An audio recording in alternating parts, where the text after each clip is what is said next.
ক্ষমতায় গেলে শিক্ষিত বেকারদের জন্য ভাতা প্রদানের উদ্যোগ নেবে বিএনপি বলে জানিয়েছেন দলের ভারপ্রাপ্ত চেয়ারম্যান তারেক রহমান। এছাড়া কৃষিকে আধুনিকায়ন ও কৃষকদের জন্য আলাদা ব্যবস্থা করা হবে। বুধবার বিকালে নীলফার্মি শিল্পকলা অডিটোরিয়ামে রাষ্ট্র কাঠামো মেরামতে ৩১ দফা বিষয়ক কর্মশালায় ভার্চুয়ালি যুক্ত থেকে প্রধান অতিথির বক্তব্যে একথা বলেন তিনি।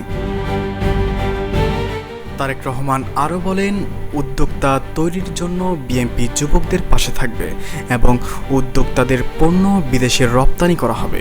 এর ফলে দেশের চাহিদা যেমন মিটবে, তেমনি আন্তর্জাতিকভাবেও বাংলাদেশ সুনাম অর্জন করবে। বিএনপির কেন্দ্রীয় প্রশিক্ষক বিষয়ক কমিটির আয়োজনে কর্মশালায় ৫০০ জন বিভিন্ন পর্যায়ের নেতৃবৃন্দ অংশগ্রহণ করেন।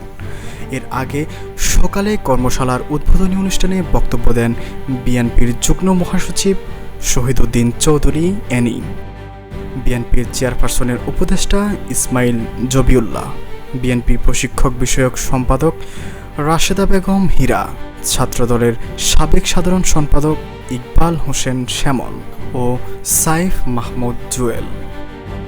জেলা বিএনপির সভাপতি আলমগীর সরকারের সভাপতিত্বে ও জেলা বিএনপির সাংগঠনিক সম্পাদক শফিউল জাহাঙ্গীর আলম শেপুর সঞ্চালনায় কর্মশালায় স্বাগত বক্তব্য দেন জেলা বিএনপির সাধারণ সম্পাদক জহিরুল আলম।